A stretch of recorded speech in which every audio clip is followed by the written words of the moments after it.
Hello, Mr. Rashmi, Christopher, can you hear me?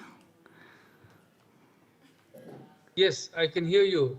Fantastic, yes. Welcome. Thank you for joining us online. So we can hear you, but not yet see you. Yes, I can.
Good afternoon. It's really great to see you all. Welcome to our joint side event of GIZ, UNCTAD and TERI.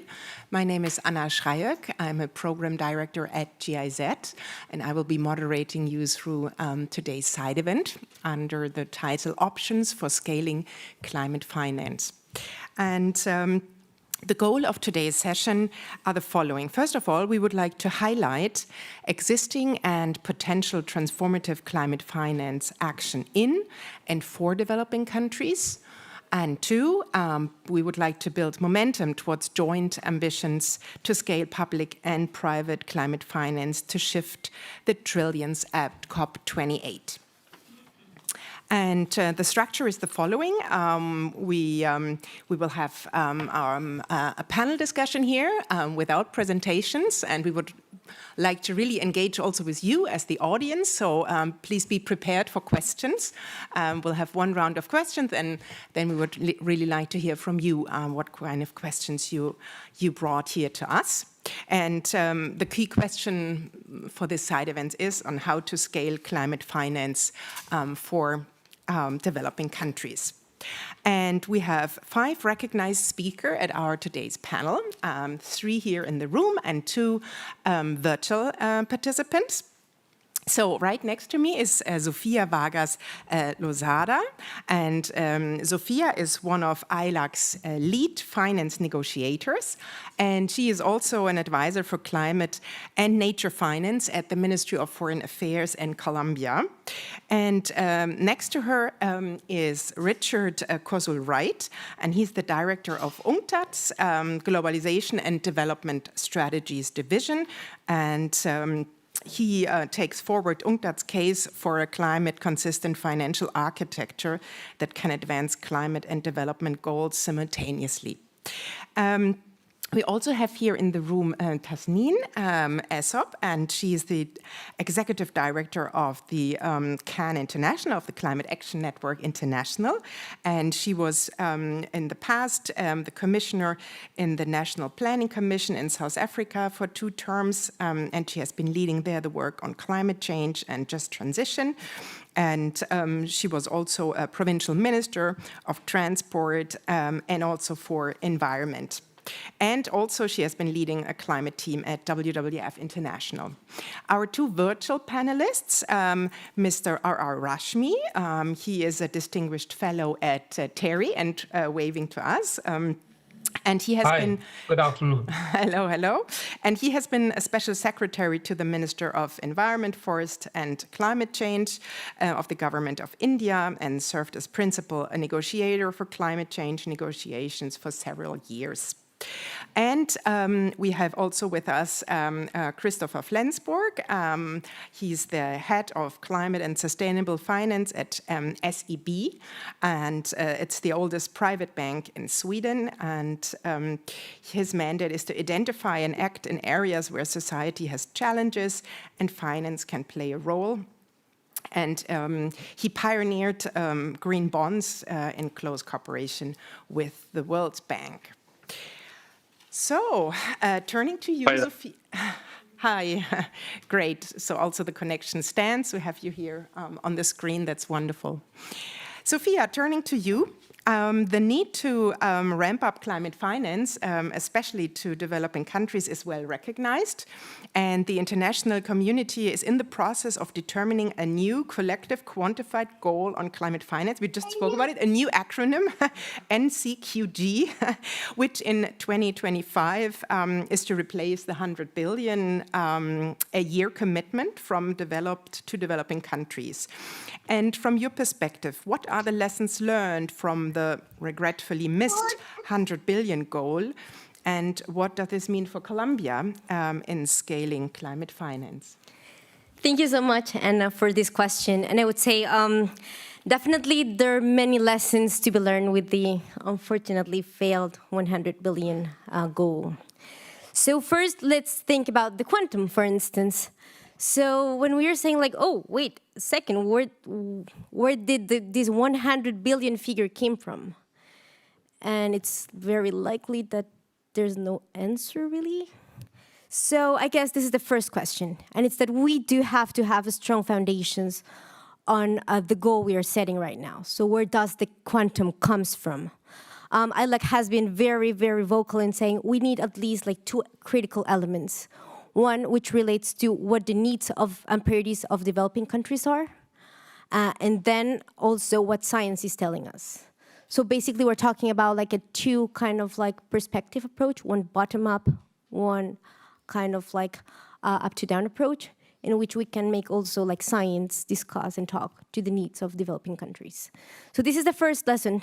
It's just like having strong foundations for the 100 billion, like the new quantum that will come up from the new goal. Second, we talk about regretfully missed goal. Because it was not fulfilled as it was agreed upon in Cancun. We then provided a new extension of time in Paris, and now we're talking about 2025. But this is to say that this came at some costs also in regards to the trust between developing and developed nations. And I think this is also to say that there's trust also in between on what we agree upon and the fulfillment or not of these goals. This is something also we have to learn from right now that we are setting the new NCQG. For Colombia and other countries that are vulnerable to climate change, this means a lot. This means a lot in the sense of saying, what are also our conditions? You know, like unfortunately, climate change is very asymmetrical and regressive in the sense that we, the ones that have contributed the less, are the ones that are suffering the most, you know? So then when we don't have access to this finance, what happens is just we're having issues with countries being highly indebted right now. And we have to see also these levels of indebtedness in a context of very limited fiscal constraints. We have to see also that developing countries have other issues to deal with at the same time. So we have poverty, inequality, sometimes even food insecurity.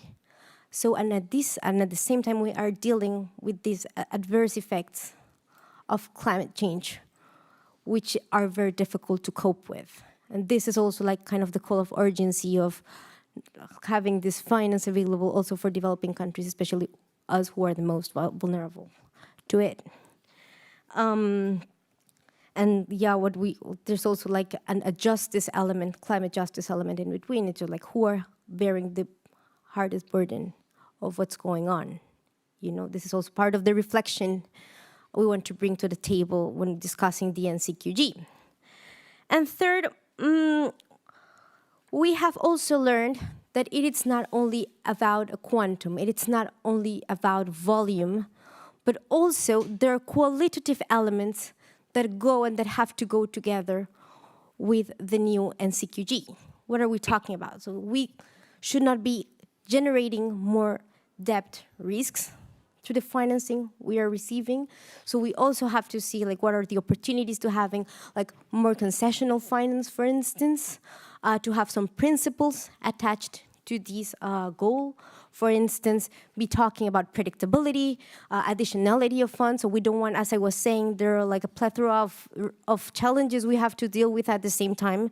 So we don't want, for instance, ODA to be deviated, you know, to be just like now only responding to climate, but we need ODA plus, you know, like these climate finance resources. And in this sense, like we say, it's not only about an amount, but also what the quality of finance is and how like we can use the best instruments and channels for us to be fit for purpose. So we need sufficient and adequate. We need also to see what financing mix works better for the needs and priorities we have. So I would leave it there for now, and then thank you so much for the question, and yeah. Thank you, Sofia, and probably we have the chance to come back to you and go dig a bit deeper. Richard, turning to you, there's a discussion that emerged clearly during the last COP, and that connects debt, climate challenges, and broader global economic governance. And we expect the reform of the global financial architecture to be central to this year's discussion, together with different proposals on how to implement it. And what should we be aiming for with respect to the broader climate financial architecture reform? How does it intersect with the discussion on climate, on scaling climate finance? Anna, thank you for that simple question. And thanks to GIZ and TERI for co-organizing this meeting. UNCTAD has long argued that the international financial system has not delivered for the old development challenges, the problems of building infrastructure, the problems of diversifying the economy and industrializing, the problems of poverty alleviation. We do not have an international financial system fit for purpose in delivering those goals. And by international financial system, that's public and private, domestic and foreign. And there are systemic problems with the way in which those components hang together in such a way that they failed to deliver finance on the scale developing countries have long needed. When you add the climate challenge, mitigation, adaptation, loss and damage to that, I mean, we're talking about a system that clearly is not delivering. And because it's a systemic problem, there are multiple issues that need to be addressed. Let me just give four that UNCTAD has long insisted need much greater attention, and I think are particularly germane when it comes to climate financing. The first one is dealing with the burden of debt that developing countries face. If developing countries are expected to mobilize resources themselves, which has to be part of the solution, they need to have an appropriate environment, and an environment where countries are overburdened with levels of debt that are not sustainable and financeable, or to the extent that they are, come at the expense of other government services and provisions, then that's a serious problem. And the debt architecture has historically been one of the weakest parts of the international financial system. We simply don't have a system that can deal with, or to the extent that it has dealt with it, it's always too little too late when it comes to servicing debt problems. And that was true before the climate crisis became pressing. It's even more true today. So dealing with the debt, the extensive debt burden is a priority when it comes to reforming the system. Second of all, we've put a lot of emphasis, as others have, on the need for a greater use of special drawing rights as part of a more effective system. That's true both because the principal purpose of drawing rights is to provide sufficient liquidity for countries to be able to manage short-term temporary shocks, like there's a balance to deal with their immediate balance of payments problems. That special drawing rights is principally aimed at that. UNCTAD, since the creation of SDRs at the end of the 1960s, has also argued that SDRs can be repurposed for long-term development finance. It's an old, ongoing debate about whether SDRs provide long-term development financing. UNCTAD has long believed that they can play that role, and that debate is now coming back in the context of some of the funds available now through the IMF and the World Bank. But we would argue we need reform. There's real weaknesses in the way SDRs are allocated because it's the quota-based system at the IMF. There are outstanding governance issues that will need to be resolved, but SDRs have a critical role to play in that. The third element that we've, I think, insisted on is a much greater role for the network of public development banks. That doesn't just mean the multilateral banks, but it means the regional banks, and of course it means domestic development banks too. Increasing the capital base of these institutions, getting more out of their balance sheets is a critical component of any sort of reform agenda. And we would very strongly argue in our interpretation of the climate challenge that unless public investment takes a strong lead in addressing the investment shortfall that countries, and particularly developing countries, face, I don't think the private sector can solve this problem. And that takes us to the kind of fourth component of a reform agenda in which it's necessary to incentivize the private sector to channel financing into to meeting the climate goals. It's also necessary to discipline the private financial sector to ensure that they do channel resources in the right direction. It's simply not the case that we can simply by subsidizing private finance, we will get the right kind of investment structure to deal with the multiple development and climate problems. That means blended finance, public-private partnerships, ESG financing, impact investment is not enough to get the private sector, private financing, to do the right thing when it comes to meeting combined development and climate goals. Thanks. Thank you so much, Richard. And maybe this is something Christopher wants to come back a little bit later in his intervention. Mr. Rashmi, turning to you. Channeling resources to developing countries is another key aspect of the current climate finance negotiations, with the aim to ultimately fulfill the climate commitments and to keep the 1.5 degrees within reach. India has submitted a net zero target by 2070. And what instruments are needed from your perspective to finance a just transition towards achieving the net zero target in India? Mr. Rashmi. Thank you, Anna. I hope I'm clearly audible. Yes, we can hear you very well. Okay. Thank you. Thank you very much.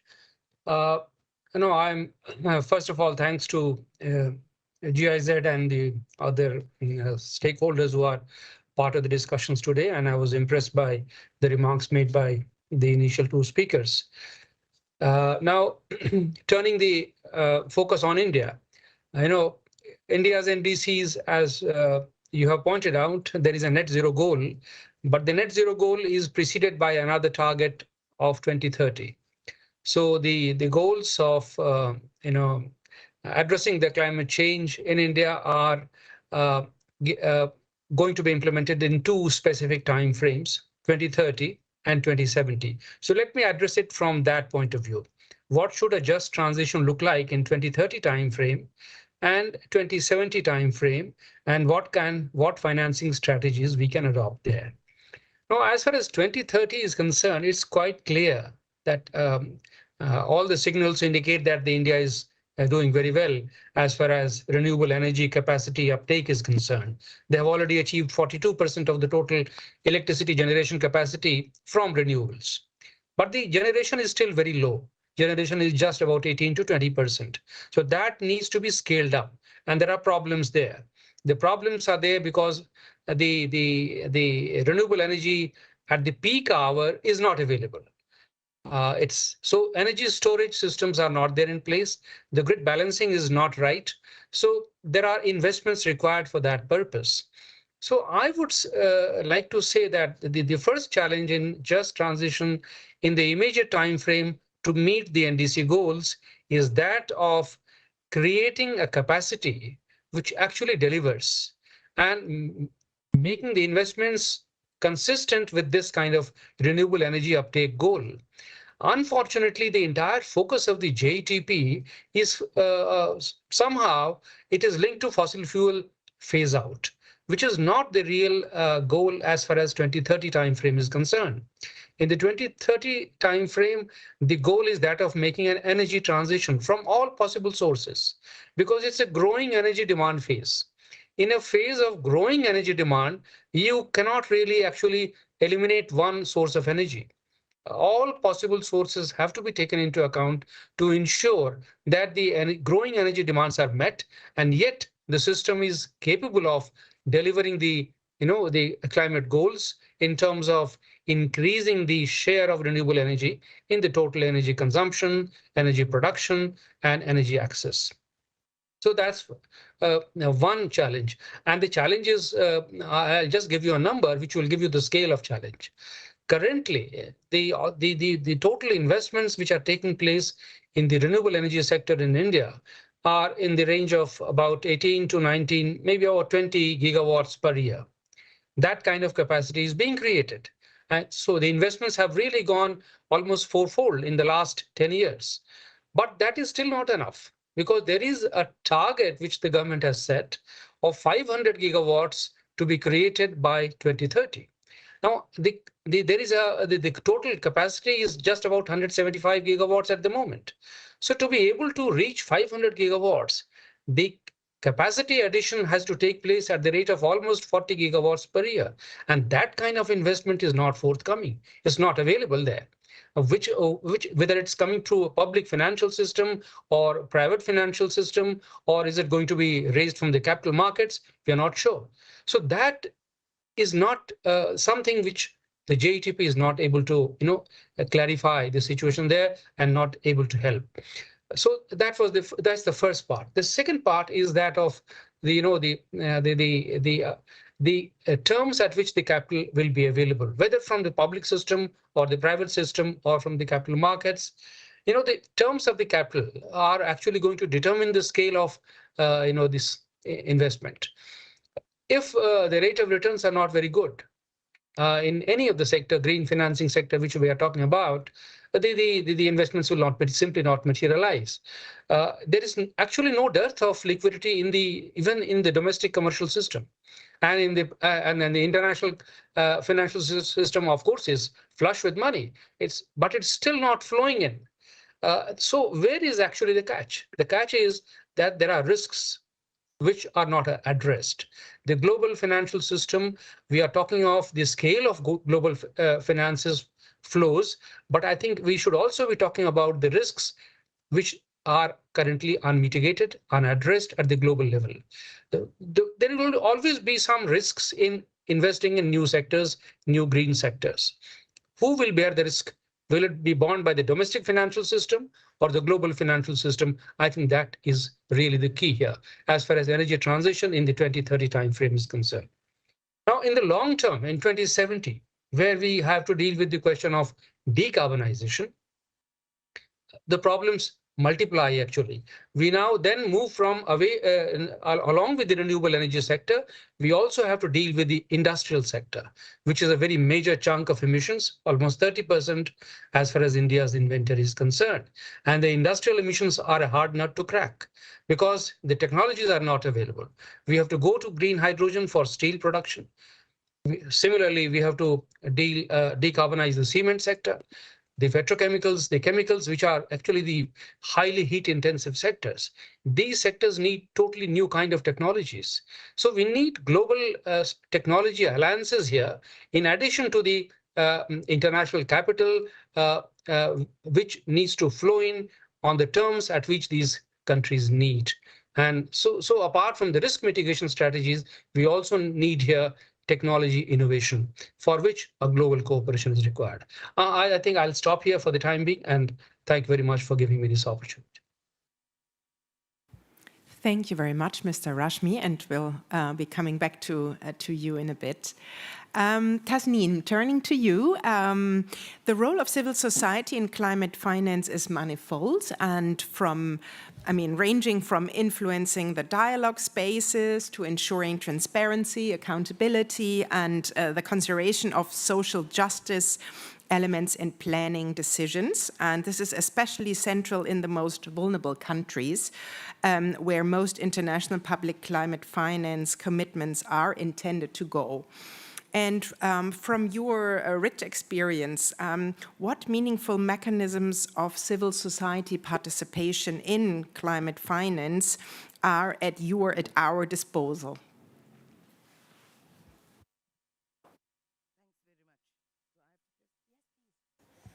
Okay, great. Thanks very much, and greetings to everybody.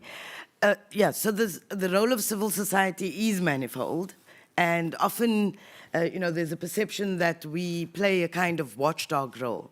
But civil society, communities, workers, all of the key stakeholders, whether it is at national levels or international levels, have a fundamental role to play as equal partners, should be equal partners in the transformation of systems And in this instance, we're having a discussion about the financial system.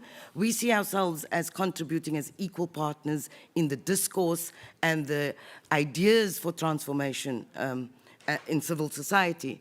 And so there are a few things that I'd like to reflect on in the conversation. The one is that we literally, just given where we are today with multiple crises, compounding multiple crises, we're in an emergency. In an emergency, you don't look at incremental change. You don't talk about reforming existing systems that are already flawed and have resulted in and contributed towards the crisis itself. You literally have to talk about the radical transformation of the financial system and other systems, but we talk about the financial system.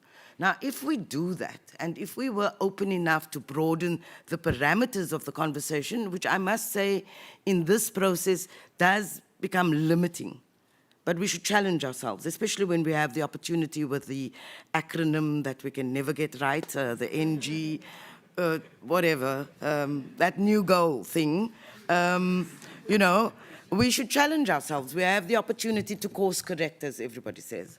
And so what we would, of course, want to see as civil society in that, and to contribute to a more radical transformation of the systems that could result in scaling up climate finance, actually, is to do this through the lens of equity and justice. And then agree with Sofia that, of course, that must be also evidence-based, right? And so the hard work of the science and other evidence bases should be built up. But certainly, we cannot ignore the fact that the current financial system has put many developing countries in the position it currently is, indebtedness, and that's an injustice. It's structural. The kind of conditionalities of the past through the IMF, etc., these legacies exist today and continue to perpetuate. So the burden of debt that you've referred to, Richard, clearly has roots in history, and justice needs to be served. So one of the, I assume, most contentious issues of how one could mobilize funding that, of course, the parties in this process are absolutely nervous about. And there was just, if you've read The Guardian, for example, yesterday, a stunning piece which challenges all of us. But developing countries really should be calling for compensation. If you think about the burden placed on developing countries, those who are least responsible for the climate crisis, and this is a study that has got evidence behind it. This study says, well, based on the fact that many northern and developed and highly industrialized countries became wealthy off the back of, in fact, using up the carbon space, an unfair share of the carbon space, and based on that, developing countries do not have a fair share any longer. We know the science is telling us that little space is shrinking. And yet developing countries, not responsible for causing the climate crisis historically, carry the burdens of having to deal with the impacts of climate change because there's no money out there to address the impacts of climate change. So it's domestic, shrinking the fiscal space even further. And then there's a very big expectation that the bulk of emission reductions would have to come from the South. And in a context like that, when we talk about justice and equity, then it's a fair point to put on the table compensation. Now, this study, my mind was really blown about it, says that you could mobilize 170 trillion in compensation. And they specifically actually say which countries should be responsible because which countries have actually taken the unfair share of the carbon burden. Are we open to that kind of conversation? And that's what, as civil society, we find limiting. When we talk about 2.1, everybody talks about 2.1C, we get into the conversation about private sector flows. And I'm really happy that Richard's mentioned the public financing must lead. private sector has different objectives. It's not going to be driven and motivated if there's no profit behind it to go and do the kind of financing for the work that needs to be done to address the crisis. So I think we need to have some honest and robust conversations. And in addition to the proposals, Richard, that you've highlighted, so looking at addressing the debt burden, looking at opportunities like SDRs, and there are many ideas on the table, there's an additional conversation that we don't like to have as well. Polluters pay. And as civil society, we've very clearly said, and I think you've stated this in your intervention, Richard, that we absolutely have to hold the fossil fuel industry accountable. And there's attribution right now, where you can literally say which companies are responsible for that. Are we ready to have those conversations? And I would argue the role of civil society in the big climate finance conversation, not in just the inside track of the negotiations, is exactly about putting these challenging issues on the table. I've sat in many of these discussions on climate finance. We hear from especially the rich world that there isn't money. There isn't money. But we know that there's enough money. We know that the fossil fuel industry is being highly subsidized. Why are we not having that conversation? So that's the role that we see. You know, we have ideas. They're not impractical. They also come with, of course, difficult and challenging, I suppose, getting the governments to look at it more seriously, but certainly the role of civil society is to push. We're in a crisis, and we have to act like we're in a crisis, and climate finance is the key for developing countries to be able to cope, just cope with this crisis, let alone transition to something new in their domestic context. So I'll leave it there. I'm really wanting to have the debates and looking forward to that as well. But certainly I believe we play a role in pushing the boundaries.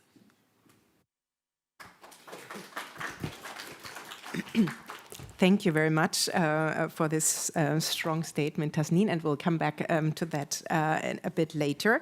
Now, Christopher, turning to you, great to see you on the screen, so the technique works, that's great. So the overall aim of climate finance these days is shifting the trillions. And the private financial sector has a central role to play in scaling up climate finance, considering restricted or limited public resources. And the SEB, the bank that you've been working for, has been at the forefront of developing and scaling sustainability solutions for mainstream investors. You have been one of the sort of founding fathers of the green bonds, and it's one of the most innovative finance products to date. And so what's next? What ideas are coming up for scaling green private finance? So maybe if you hear me clear, right? Yes, we can hear you great here in the room and also see you. So maybe I can make a couple of reflections before I go into what is next. And I might risk provoking someone, but we wanted a discussion, didn't we? And I must say that first of all, I'm extremely happy to be here, and I'm impressed by the other speakers. And I think there's a lot to work on. But there's also some acknowledgement. I think there was mentioned in the beginning that the Copenhagen Agreement was giving 100 billion a year, which we all know is far too low a number in a transfer in one way or the other. It's not meaningful in respect to the money that's required for creating a transition. However, what the Copenhagen Agreement did do, which nobody's talking about, that is that it actually mobilized all agencies in let's call it the Northern Hemisphere. So on the back of that, there was giving commitment. Governments wanted to find out how to do this and what they were doing already, meaning that all export agencies, all donors, all different agencies was asked to get their act together to find out what actually happened. And this kind of mobilization is very, very powerful and useful now. So I think that when we're talking about money, I would like to stress that there's two kinds of resources. The one is cash, monetary values, resources, and the other one is human resources and of course natural resources, right? But it's not only capital, it's very much people. And what we're having now, that is that we have a large amount of people, which due to a number of actions, Copenhagen being one, Paris being another one, are talking about the same topic, meaning that we're sitting around the same table. We're not in agreement, and nobody would expect us to be, because we're coming from different backgrounds, having different challenges, having different histories, and having slightly different paths in front of us, meaning that we will need to represent where we're coming from. But we are sitting around the same table. And I think that when we are mobilizing also the private sector, I think that we shouldn't ignore instruments like this, that we need to make sure that this is not only about mobilizing 100 billion or 1 trillion or 5 trillion or whatever it is, it's also about enabling and activating people and how to do that. Alongside that, I have worked a lot together with civil society, and I've worked a lot together with NGOs, and I appreciate and respect their view massively. Their function is very different than ours, but we will not succeed, neither you nor we in finance, in contributing to this transition unless that we actually listen to each other. I was listening to a speech by two professors, highly esteemed professors in the US, who were basically saying that we should shut down Wall Street and rebuild the financial system. And going back to my first comment, I think it's important to make a reflection of what Wall Street or financial system actually is. Eventually, it's a number of fairly young, very, very driven, and often quite intelligent young people, which are having big ambitions. And the carrots or the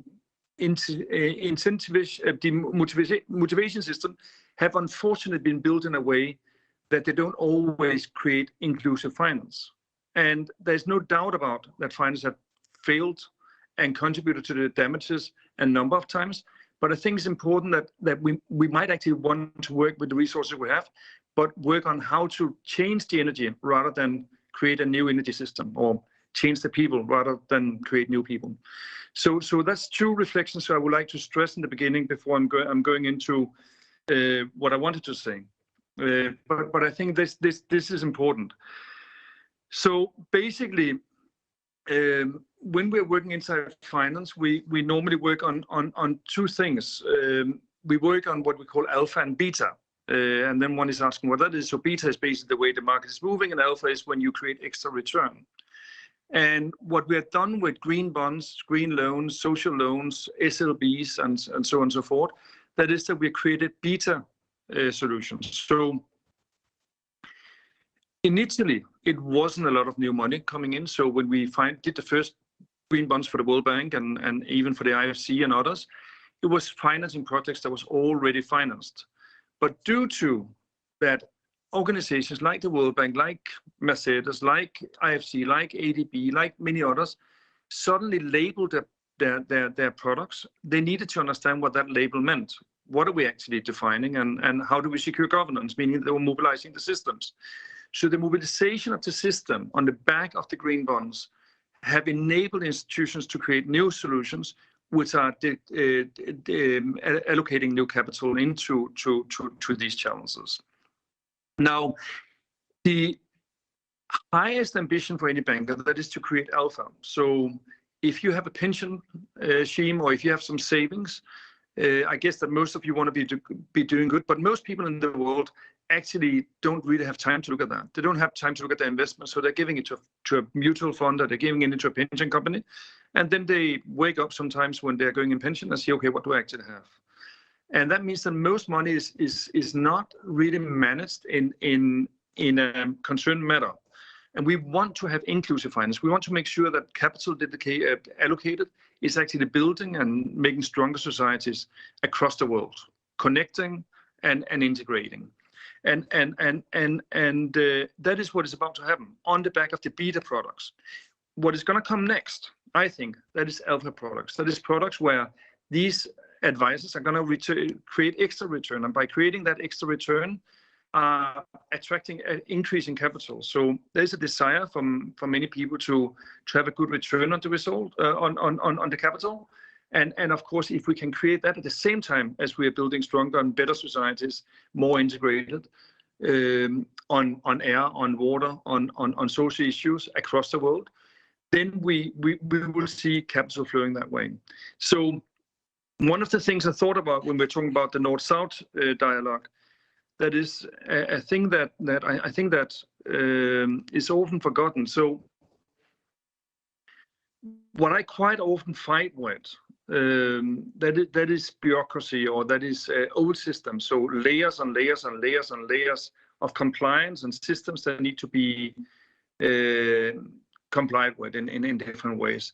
And that is creating slower and less flexible processes. And often you see newcomers like tech, Silicon Valley, whatever you want to call it, coming in, competing with new terms, a much slimmer and much smarter system.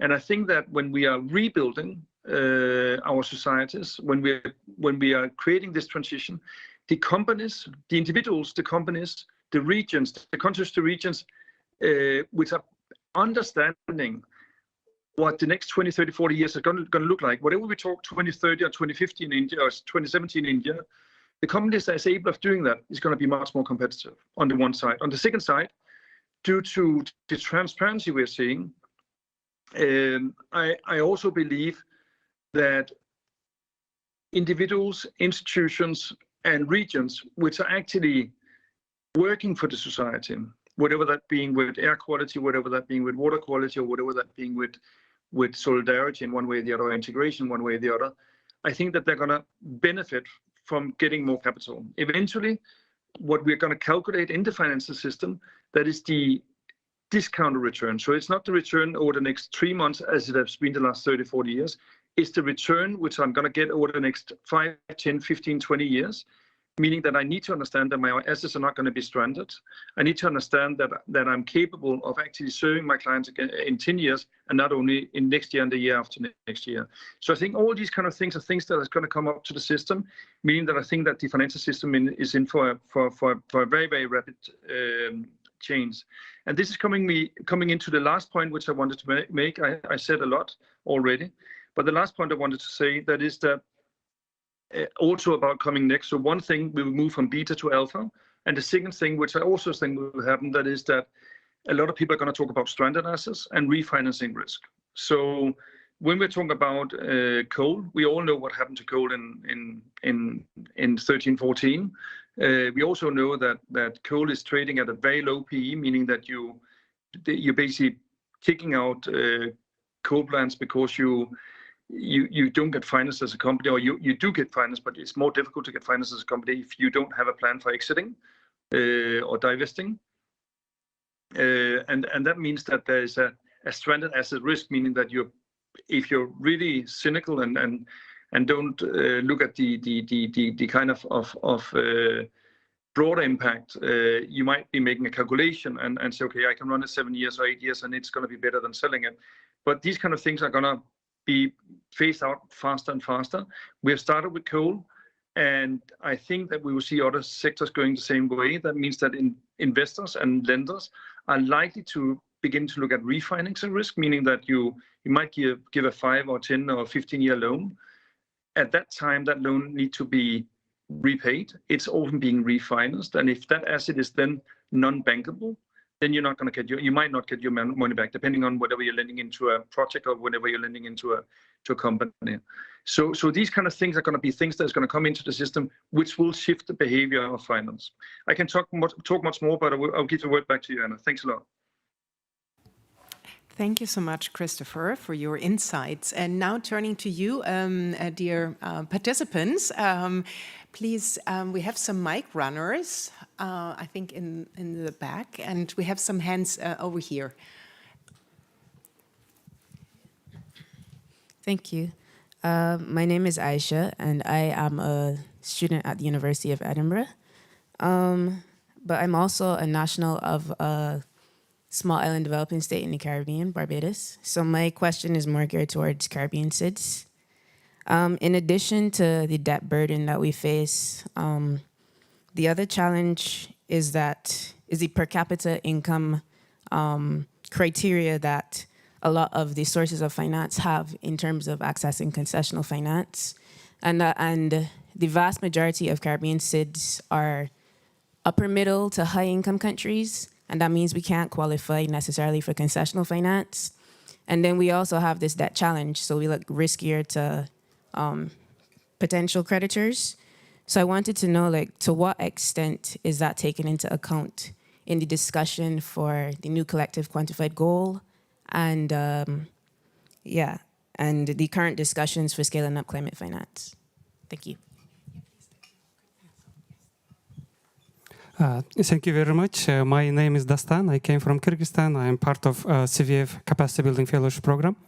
So I wanted to highlight two things apart from what we heard about it. First is, if you look at, for example, hypothetical 100 billion, vast majority of those funds goes to mitigation part, right?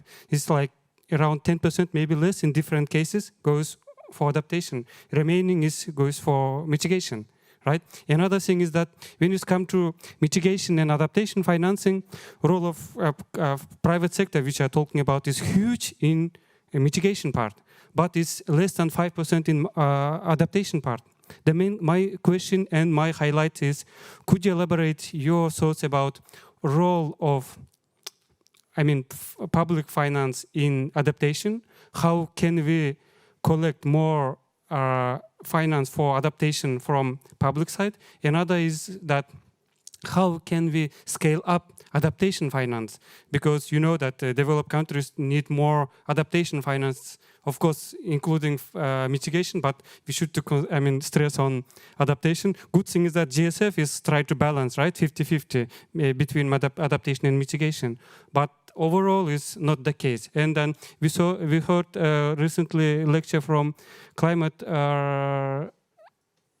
that CPI representative, that a lot of private finance is there, but when it comes to inside, there's majority of those finance goes to mitigation part, not for adaptation. Thank you very much. Thank you for these two important questions. And looking at the panel, who would like to answer? Sofia, maybe you want to go first? I can go first. So we have two questions here. So one regards to the per capita criteria.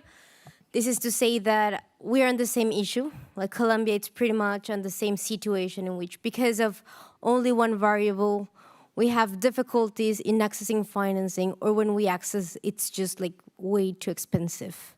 And this generates difficulties in the short and the long term. So definitely just to say that in the NCQG, we're trying the most to have these variables taken into account. And that's why I was saying before that for us, it's not only something or a matter of quantum, but also on the other elements that should accompany the decision on the NCQG. So to ensure that the quality of this finance is appropriate and it's fit for purpose in our countries, because we're also facing these very difficult issues. And I normally say that we are kind of in this uncomfortable middle, so because we have a certain per capita income, there's a perception that maybe we have like more possibility to pay, but then there are other variables that are not taken into account. So at the end, we end up being also vulnerably induced also by these circumstances already, with some vulnerabilities that are already existing. So this is kind of a vicious circle that goes on, that goes on, and that goes on. And so that's why, like, at least in the region, we say, okay, let's do something for this uncomfortable middle, and let's take quality into account. Let's take more variables than the per capita income, because this also, at the end, doesn't say much of what the circumstances are also in the countries. There are other variables to look at. So this would be for now like the question I would, like the way I would answer that question. And then we have the other consideration on scaling up adaptation. And definitely this is of big importance. And I would add here another one, which is loss and damage, which would also come here like in the room in the same line. So definitely, and when thinking about the NCQG, the first thing we say as ILAC, it's we should structure these in thematic areas, understanding that the financing mix that would go to mitigation is not the same that would go to adaptation or to loss and damage. And in this sense, we should have like these considerations into account when we're having the discussions and when we are structuring the NCQG, which is also kind of one of the lessons learned if we want to also connect it with the first question we were talking, because we would be aiming for more concessional finance also coming to adaptation. We know the Paris Agreement already tell us we should have like a more balanced approach between mitigation and adaptation. But also we have the doubling adaptation finance. We're having also being discussed right now, the global goal and adaptation, which will also require resources. And the idea is that the NCQG or the new collective quantified goal will be as comprehensive as possible also to encompass these and to understand also that there's not only because of failure of some mitigation measures that we are also needing to adapt, but also now we are understanding that there are limits to adaptation in which we also are facing damages that are irreparable. So, and what are the kinds of flows that are going to come in, you know, in these kind of investments that sometimes they don't bear the return, they don't have the same characteristics. So the financing mix, as I was saying, the instruments and the mechanisms would be different to that of mitigation. So we're trying to ensure that these variables are considered like since the very kind of core of what the NCQG is, how it's structured, also calling like for this differentiation between these three thematic areas, obviously putting a lot of importance on adaptation and loss on damage, where we have the biggest gaps right now. Maybe I can come in here as well, please. if I may. Yes, please. I mean, Thank you very much. Mm-hmm. Yeah. So the private sector is fairly straightforward. I don't think it works far different in most countries. I mean, we're driven by mandates, and our clients are driven by mandates, and that mandate is to take care of the stakeholders, the shareholders, and our clients, right? And that means that when we're coming into to the adaptation issue, you could, in raw terms, you can say that either there need to be an economic motivation, making sure that we're creating a prudent investment in the one way, or there needs to be a risk mitigation on a broader scale. We know that our clients want to engage, but they also have a mandate to protect their clients' money, and that means that for us to activate them and for them to get a mandate to be activated is not that straightforward. When that is set, we are working on a number of combination products. So we're working with biodiversity, we're working with mangroves, forest, wetlands, which are having both adaptation considerations as well as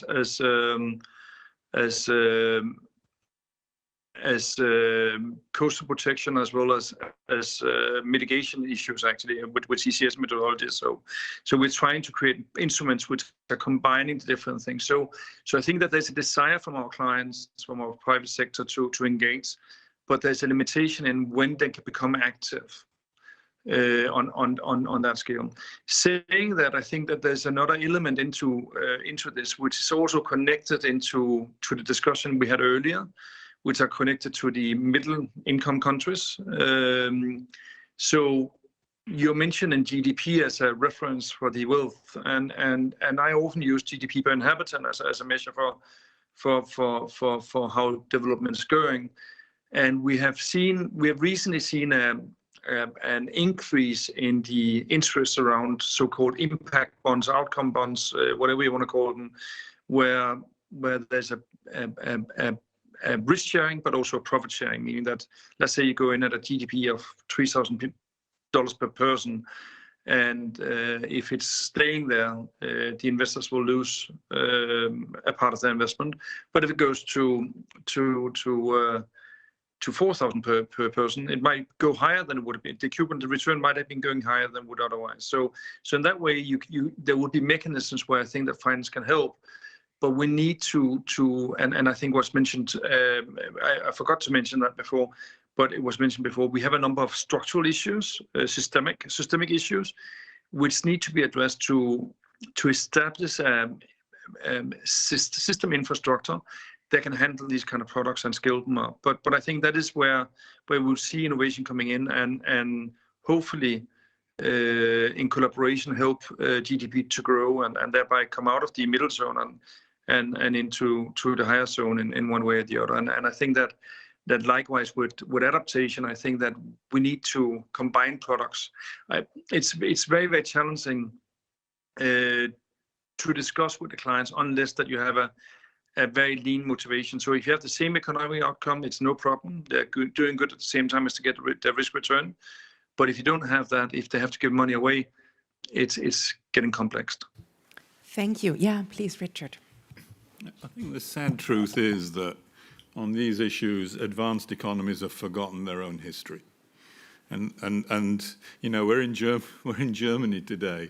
If you look at the kind of successful model that addressed the problems of reconstruction in response to huge loss and damages, it was, of course, the Marshall Plan at the end of the Second World War. And what did the Marshall Plan do? It didn't lend money to countries that had been devastated by external shock, at least external to the economy. It essentially was a grant-based system. It was a generous system. The United States financed the Marshall Plan to the tune of 1% of its own GDP for 4 or 5 years that it lasted. If you translate that into current money, you're talking, and you take not just the United States, but advanced economies, you're talking that is equivalent of about $600 billion today that should be put into that kind of reconstruction fund.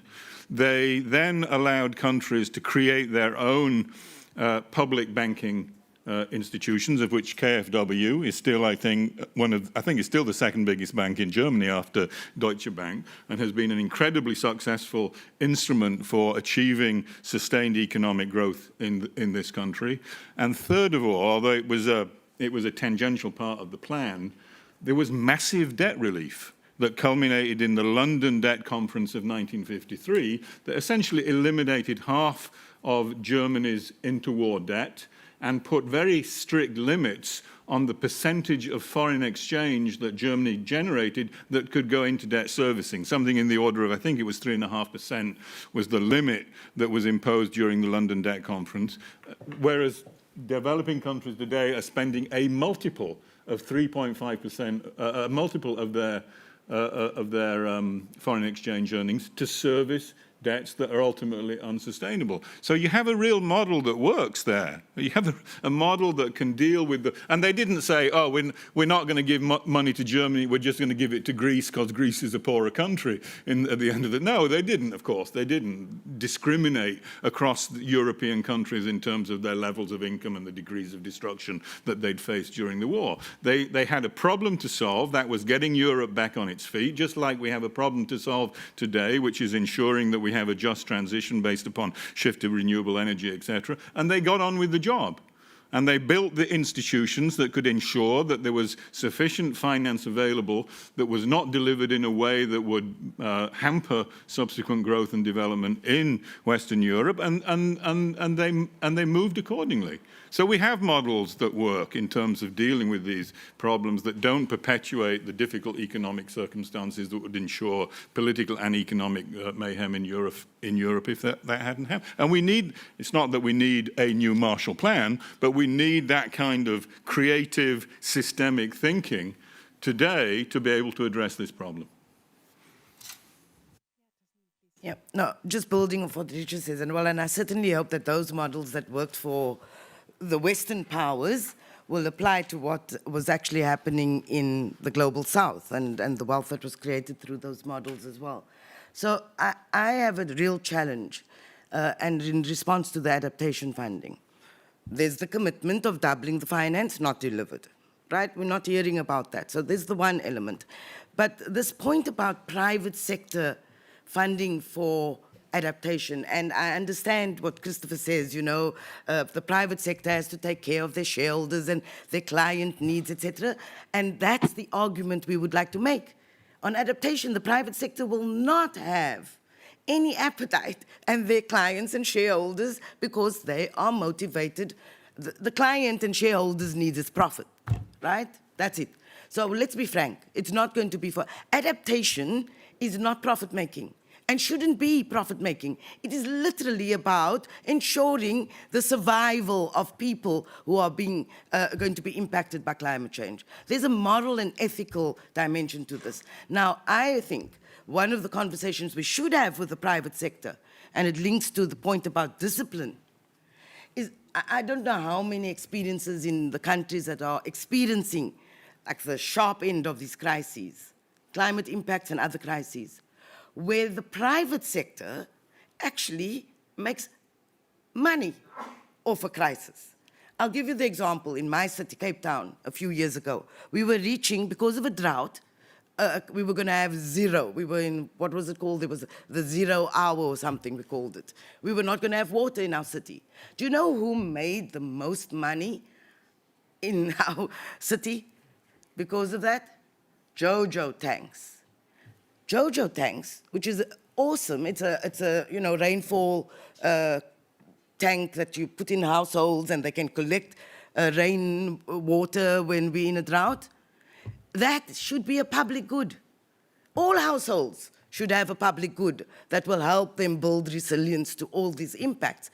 But products that's meant to be, helpful for communities to survive is there, and they push up prices and they profiteered out of that. And so we need to have a conversation about what is needed in terms of the interest of a public good where the private sector cannot profiteer for the sake of greed. Why do prices go up? The same thing happened during COVID.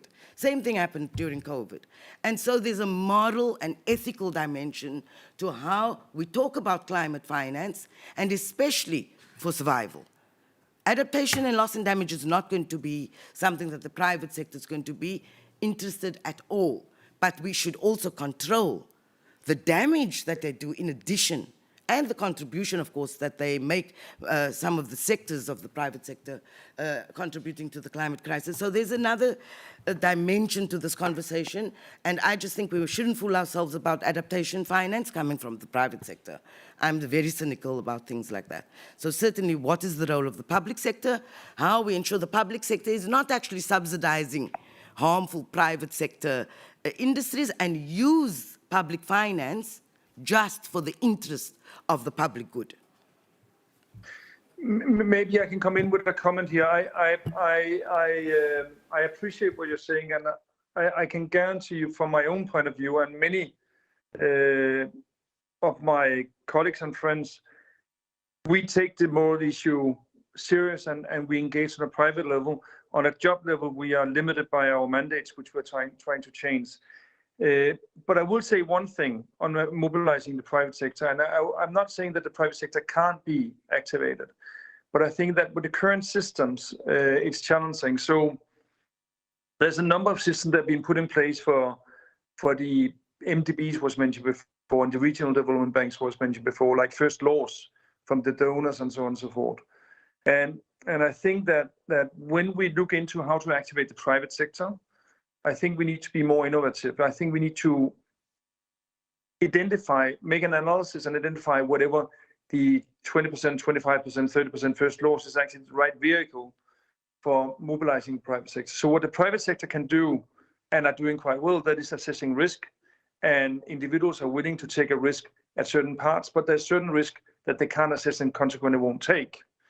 And that means that we might want to review the way that we distribute capital, how we use donor capital to mobilize private capital. Because I think that the default system, which we've been working with for a long time, works fantastic for the development system. I'm not sure that you can export it directly, or I'm not sure that it is optimal to copy paste that straight into how to use the same amount of money for mobilizing the private sector. So I think there's ways of actually increasing activity and getting more risk capital into the adaptation system. But again, on the mandate side, I think that eventually the private sector will be looking at a bottom line one way or the other. But I hear your moral perspective, and I appreciate it. I'm just trying to reflect what I see. So it's not that I disagree with you. Thank you so much for sharing these perspectives from two different angles here. We have one more question over there in the back, and then I think we need to slowly wrap it up. Thank you very much. My name is Johannes Atela. I'm from the Africa Research and Impact Network based in Nairobi. My question is to the civil society representative. As you mentioned, the role of the civil society is continuing to increase, especially in the changing climate action landscape. We are having new initiatives, new ideas, such as loss and damage, of course, just transition. But the concern, especially in Africa, that we've had is the fact that a lot of the civil society role and advocacy that has been played is largely based on, I don't want to use a bad word, but largely based on general perceptions, not facts, in terms of what is actually happening. So considering that and the increasing role of the civil society, to what extent or in which ways do you see the civil society role, becoming more factual in terms of being supported by facts? So I'm talking about, how do you link the civil society role much more closely to evidence that is important in terms of what is really, possible to happen? Because sometimes we advocate for things that perhaps are not realistic, and because they are, based on broader global narratives that are important, but certainly not responding to the contextual needs of the vulnerable community. So what are your thoughts in this? What are the pathways for the civil society working closely with evidence, especially research evidence, to be factual and to promote things that can work on the ground? Thanks. Thank you so much for this question. Tasneem, please. Thank you very much for that. And so I just want to dissuade anybody of the idea that we do not organize ourselves around facts as civil society. In fact, there are many ways in which we actually do our work and make our proposals in a factual and evidence-based ways. The one is, of course, being on the ground.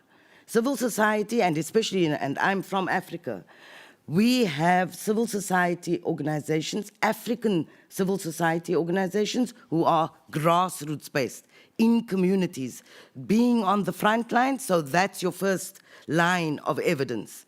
Secondly, we have a number of great experts in Africa, for example. There's been a game-changing report just released now, authored by African experts, called Just Transition for Africa, Just Transition, Climate, Energy and Development Nexus. Please, I would welcome you to go and read that. Those are African experts, researchers that have done the work. We will, of course, we've contributed to that, and we will use that in the things that we would advocate for. So the idea that civil society doesn't have a factual base for the things that we are promoting, when our voices sound hard, when our voices challenge, it's not because it's not based on facts, it's because we understand that the system is so entrenched that we have to push. And we also come with a moral and ethical dimension. So I think it's just it's a false sense that civil society, we operate on generalizations, we don't have facts. I really challenge that. And I would welcome anybody who's interested. In my network, in over 130 countries in the world, we have over 23 regional and national nodes that's locally based, developing an understanding of what communities need. And that's the voice that we contribute in these global processes. So with all due respect, you know, we work on facts. We respect the science. We are, civil society is the biggest champions of the IPCC science, for example. So we can have a conversation about it. Certainly, we would not say we're not fact-based. I have to leave quite shortly. I just want to go back to the role of the private sector, because there's a real confusion, I think, about the links between finance and in fact, finance and investment. And in most modern, our societies at least, a huge chunk of investment in the stuff we're talking about, grids, so you know the capital equipment behind solar power or wind power, transport system, the real stuff, right? That is where we want to see the investment go. A huge chunk of that should come from reinvested profits. I mean, that's a very important part of any sort of financing system. What we have seen over the last 20 or 30 years, particularly in advanced economies, is that that system has broken down. That is, profits are no longer reinvested in the stuff that legitimizes their businesses ultimately. In fact, if you look at if you take the S&P 500 companies as a standard here, of every $10 made by firms in the S&P 500, $9 goes into either buying back their own shares or putting out that money as dividends. That leaves $1 out of every 10 for putting into the real stuff that which is what we need to make this transition. And unfortunately, and this is the real challenge, the financial system, as it's evolved over the last 20 years, particularly through the emergence of shadow banking, asset management companies, private equity, the behavior of pension funds, is to reinforce that model in which profits are no longer used for the stuff that we need, but is used to pad asset appreciation and dividend payments of one kind or another. And until we can get back to a system in which the private sector is using its profits responsibly. I'm not an anti-profit guy. I think profits have a critical role in the system. But until we can get back to a system where profits are used responsibly, we cannot rely on the private sector, both the corporate and the financial, unfortunately, to deliver the kinds of investments we need at the scale and on the time frame that scientists tell us are necessary. So getting the private sector back, and that's why I said at the beginning, it's not just about incentivizing the private sector, it's also about disciplining the private sector. Thank you so much for these statements. We have a big sign here. Please start to wrap up. So let's. Wonderful. Well, thank you so much. One sentence per panelist. What are your expected outcome of a successful climate outcome of COP28? One sentence, Sofia, please. One sentence is a little bit difficult, but we'll try. So I think it should be composed by different elements. One, it's just like start having a substantive decision on the NCQG. We know the decision is yet to be taken like next year, but already seeing some of these elements that will be there would also be one of the elements we would like to see. Second is start seeing also how the Article 2.1c will be operationalized. We didn't have that much time of talking about these other element, which is also critical at the end for shifting to trillions. So definitely this is something else we would like to see in the decision of the COP28. And third, loss and damage fund. So we would really like to see this fund and the additional funding arrangements also being there in the decision. Thank you so much. Very much to the point. Richard, one sentence. You did yours. Okay, great. Then Tasneem, please. Yeah. The fund for loss and damage, operationalized, and hopefully funds flowing very, very soon. Secondly, the Just Transition Work Program has to include the finance, the climate finance piece. How are we going to finance a just transition? And certainly the new, much progress on the new quantified collective quantified goal on finance. NCQG. The NCQG. And the GGA should have a very, very strong focus on finance as part of a global goal on adaptation. All acronyms. All the acronyms. Thank you so much. Mr. Rashmi, please. Thank you. I think the COP28, the next COP, should focus on, as the previous speaker was saying, on moving the targets to trillions.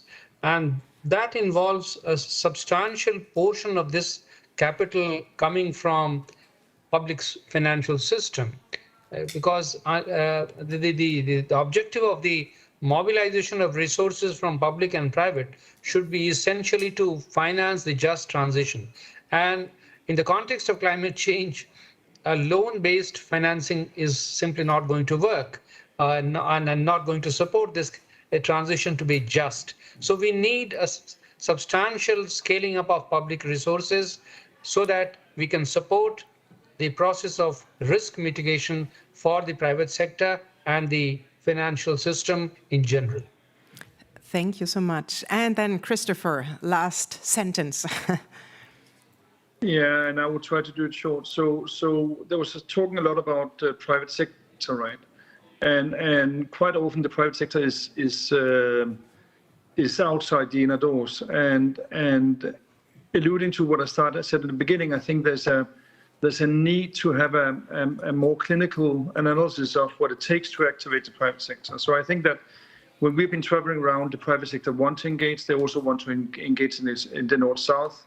But the requirements, it's about moving a mountain. So do you go to the mountain or do you move the mountain? So there's a need to get a better translation of the mandates and using the system in a different way. I hope that will be the outcome or part of the outcome.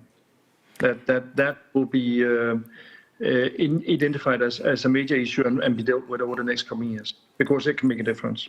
Thank you so much. Thank you so much to our 5 panelists. Thank you so much to the audience.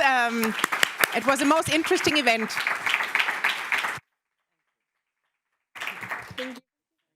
Thank you.